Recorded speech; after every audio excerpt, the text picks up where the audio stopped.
So now let's talk about the control plane components. The control plane components are the components that are here. You can see here in this diagram.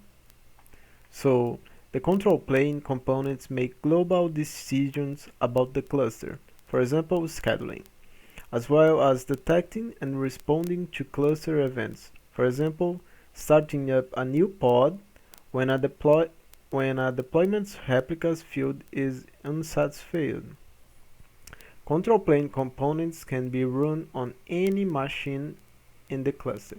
However, for simplicity, setup scripts typically start all control plane components on the same machine and do not run user containers on this machine.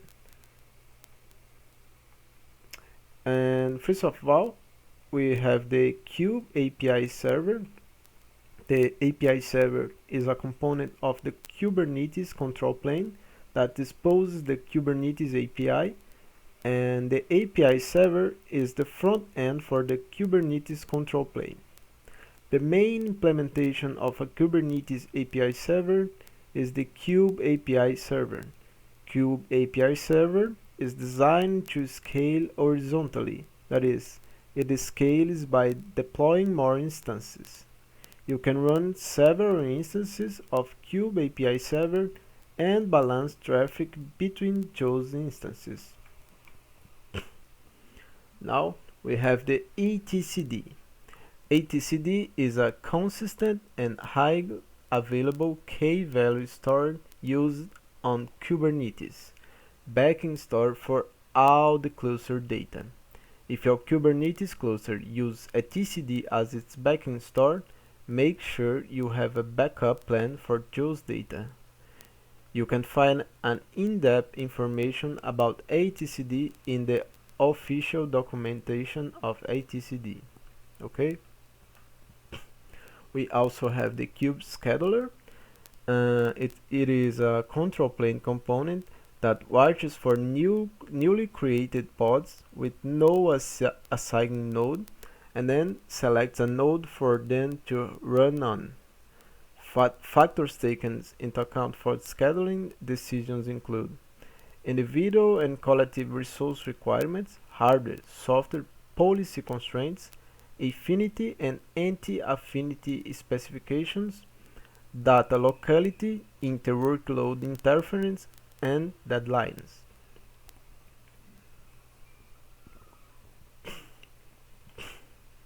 We also have the Kube Controller Manager. That is a Kube control plane component that runs on controller processors. Logically, each controller is a separate process, but to reduce complexity, they all are compiled into a single binary and run in a single process. Some types of these controllers are the node controller, that is responsible for noticing and responding when a nodes go down. The job controller that watches for job objects that represent on-off tasks, then creates pods to run those tasks to completion.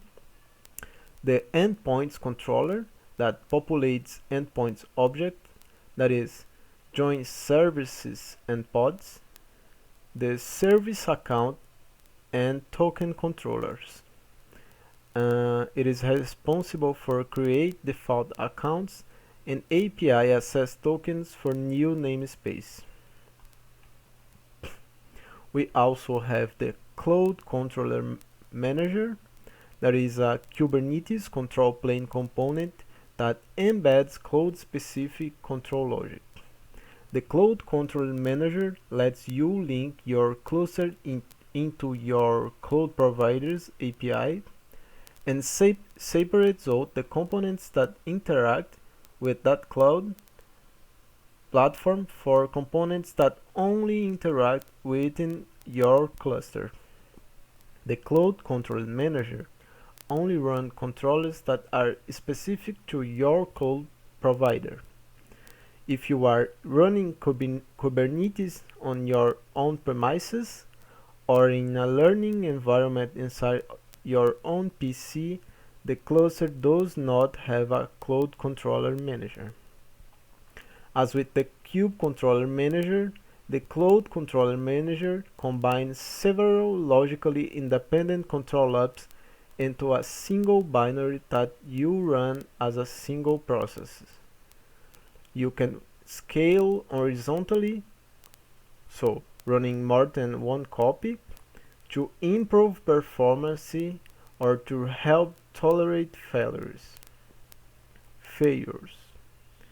The following controllers can have cloud provider dependencies: the node controller, for checking the cloud provider to determine if a node has been deleted in the cloud after it stops responding; the host controller, for setting up hosts in the underlying cloud infrastructure; and the service controller, for creating, updating, and deleting cloud provider load balancers.